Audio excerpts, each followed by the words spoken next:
Ya, ini baru aja usai pertandingan Indonesia U20 menghadapi Prancis U20 dengan skor akhir 6-0. Indonesia kalah. Oke, sehabis pertandingan langsung aku buat video ini teman-teman ya. Nah, sebelum kita bahas jalannya pertandingan, ini merupakan laga ujian bagi Indonesia U20. Dari sisi apa?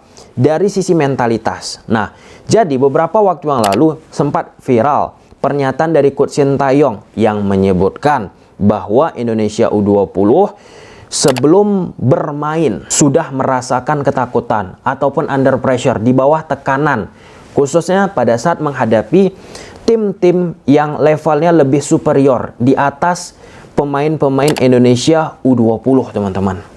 Nah, kalau kita berkaca, Prancis ini diisi oleh pemain-pemain walaupun kelompok usia 20 teman-teman. Mereka ada yang bermain di Serie A bersama Monza, kemudian ada bermain di Dortmund, kemudian bermain di Ligue 1 pun bersama tim-tim yang superior di Liga Prancis.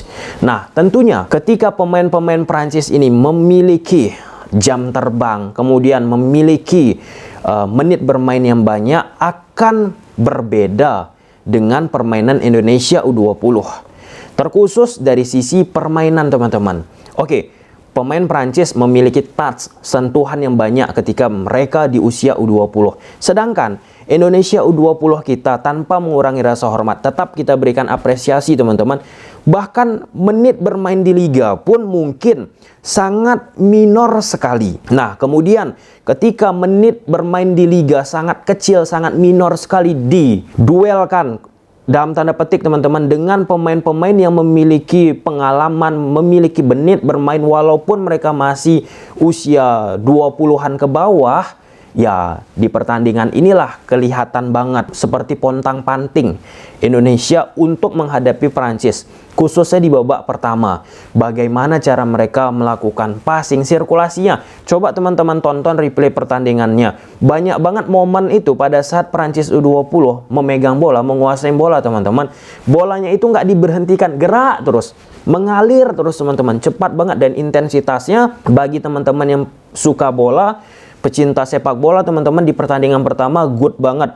Bagi aku nggak kerasa untuk menonton babak pertama, tiba-tiba udah habis saja pertandingan, karena intensitasnya, kecepatannya teman-teman salah satu yang layak lah ya untuk ditonton kalau dari sisi permainan sepak bola teman-teman. Oke, kita lihat dulu line up dari kedua tim. Ini line up dari Prancis teman-teman, nomor 16 Leonard, Ferreira, Jokro, dan lain sebagainya. Nah, ini perlu teman-teman ingat nih nama-nama ini, before afternya beberapa tahun ke depan. Nah, kita lihat dengan situasi pemain Indonesia U20 kita ini, kita komparasikan bagaimana nasib-nasib dari pemain Indonesia U20 kita ini beberapa tahun ke depannya. Kenapa? Karena kan kita beberapa waktu yang lalu pada saat era Evan Dimas sampai sekarang banyak banget tuh dikomparasikan, dibandingkan Evan Dimas yang karirnya masih di Liga 1, sedangkan beberapa pemain yang dihadapi oleh Evan Dimas saat itu udah bermain di Liga Inggris, Liga Jerman, dan lain sebagainya. Jadi ini sebagai cakrawala bagi teman-teman untuk mengingat nama-nama ini beberapa tahun ke depan, mana tahu ada bermain di Barcelona,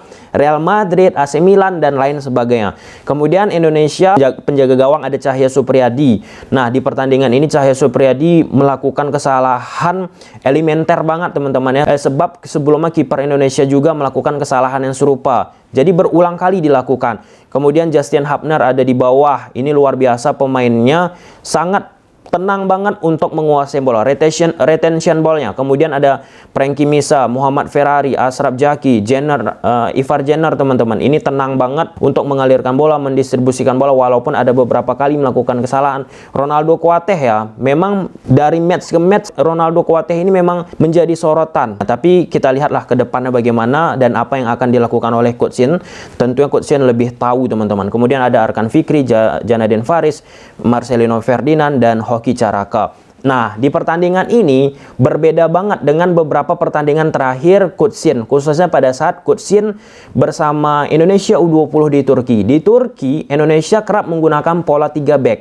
Nah, di pertandingan ini Indonesia menggunakan pola 4-1. Di samping ini merupakan eksperimen dilakukan oleh Coach Shin, dan itu patut juga kita apresiasi teman-teman. Kenapa menggunakan pola 4-1-4-1 ini? Nah, untuk menyamakan jumlah pemain tengah dari Prancis itu sendiri. Nah, kalau misalnya Indonesia menggunakan pola 3 back, ketika defense kan Indonesia kadang melakukan pertahanan 5-2-3 ataupun 5-4-1 kalau misalnya mereka menggunakan 3 back. Nah, di tengah itu hanya menyisakan 2 pemain Indonesia. Nah, pada pertandingan ini mobilitas tinggi banget di sektor tengah. Prancis coba menciptakan situasi 3 versus 3. Oke, bisa disamakan jumlah oleh pemain-pemain Indonesia karena dalam keadaan bertahan Indonesia gunakan pola 4-1-4-1. Nah, sedangkan di beberapa momen lainnya teman-teman, Prancis coba ciptakan 4 versus 3. Nah, permainan numerikal, permainan superioritas ataupun positional play itu merupakan gaya khas dari sepak bola Eropa. Bagaimana bisa menciptakan unggul jumlah di area-area tertentu di dalam lapangan teman-teman. Superioritas itu ada 3, kuantitatif, kualitatif, dan positional play. Kuantitatif itu istilahnya overload yang sering teman-teman di dalam dunia sepak bola. Overload itu di sektor area-area tertentu unggul jumlah, misalnya 3 versus 2, 2 versus 1 teman-teman. Kualitatif ini individu-individu yang dimiliki oleh pemain tersebut mampu melewati 1 lawan 1. Jadi suatu negara, suatu tim teman-teman memanfaatkan individu pemain tersebut, skill individunya untuk melewati lawan.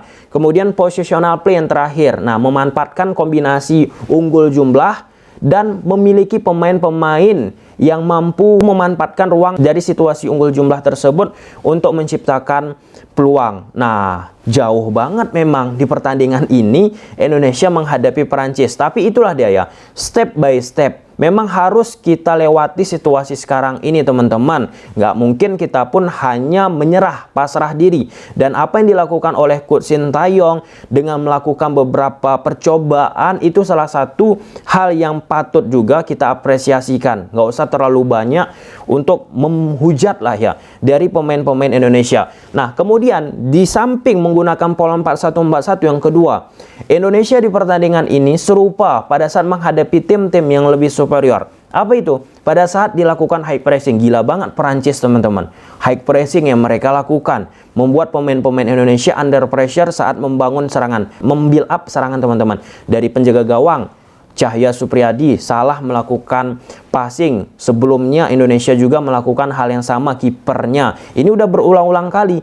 Kesalahan-kesalahan seperti itu nggak bisa terjadi di level internasional teman-teman. Ini udah kita bahaskan sebelumnya, tapi terjadi juga. Nah, tapi it's okay. Mereka ini perlu terus untuk diberikan menit bermain untuk bisa mendapatkan kesempurnaan. Walaupun kesempurnaan itu nggak ada, ya setidaknya semakin bisa diminimalisir kesalahan-kesalahan elementer teman-teman. Nah, pada saat Indonesia membangun serangan, Ivar Jenner, Justin Hubner, ini salah 2 pemain selain Marcelino Ferdinand yang tenang banget untuk menguasai bola pada saat di pressure oleh lawan. Nah, karena 2 pemain yang kita sebutkan tadi, Justin sama Ivar, tentunya menghadapi situasi-situasi seperti ini mereka udah biasa, punya jam terbang, pengalaman. Sedangkan tanpa mengulangi rasa hormat untuk pemain-pemain lainnya, karena mereka tidak memiliki menit bermain di liga, kemudian menghadapi seperti ini secara mendadak tiba-tiba teman-teman, pasti ada gap. Inilah dia, menghadapi tim-tim besar, tim-tim gede ini teman-teman,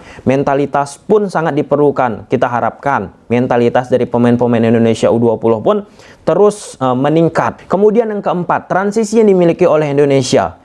Sebelumnya, selama di Turki, Coach Shin setiap pertandingan bersama staf ofisial teman-teman mengingatkan sering banget transisi, balik. Baik itu dari bertahan ke menyerang, dari menyerang ke bertahan. Nah, di pertandingan ini dari menyerang ke bertahan Indonesia berhasil dikonversikan oleh pemain-pemain Prancis untuk menciptakan gol. Di sisi itu, pada saat Indonesia pun defense ke menyerang teman-teman, itu pun nggak bisa membuahkan hasil yang luar biasa. Ini memang dari Sintayong beberapa pertandingan kita lihat menjadi PR ya. Pada saat usai pertandingan pun Coach Shin sampaikan ke media teman-teman, transisi ini menjadi salah satu hal yang harus terus ditingkatkan.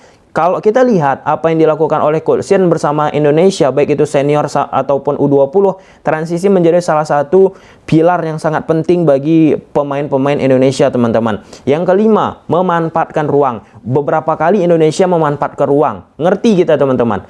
Baik itu dari sektor kanan, lebar lapangan teman-teman, ataupun di belakang garis pertahanan Prancis. Kan ada ruang yang lebar karena tekanan pemain-pemain Prancis, teman-teman. Tapi nggak bisa maksimal. Kenapa? Karena passing, teman-teman. Berbeda banget passing yang dimiliki oleh pemain-pemain Prancis sama Indonesia U20. Indonesia U20 passingnya nggak begitu optimal, kemudian buru-buru banget, dan nggak bisa memecahkan rapatnya permainan dari Prancis. Nah, pada saat rapatnya permainan dari Prancis biasa teman-teman melakukan back pass biar kendur lagi struktur tanpa bola pemain-pemain Indonesia. Sedangkan Indonesia tadi pada saat kita lihat pertandingan, teman-teman, ada sempit ini ruang, dipaksakan untuk terus menusuk, dan akhirnya dari sektor middle third, daerah tengah, teman-teman, masuk ke final third itu sulit banget karena rapat banget permainan dari Prancis. Nah, di babak kedua pemain-pemain Prancis utama pun sudah diganti, dan itu kelihatan banget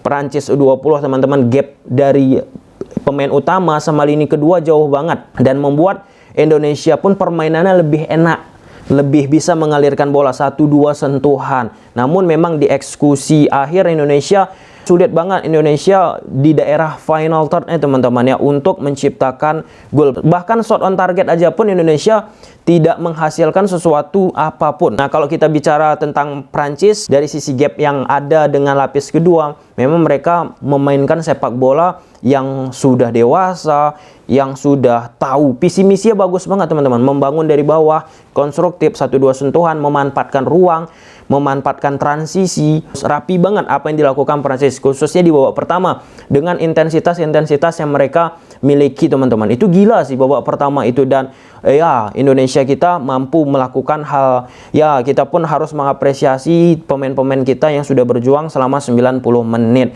Oke, ya, inilah dia ya, memang kenyataan sepak bola kita, dan kita pun harus terus meningkatkan pembinaan kita, level kompetisi kita, teman-teman.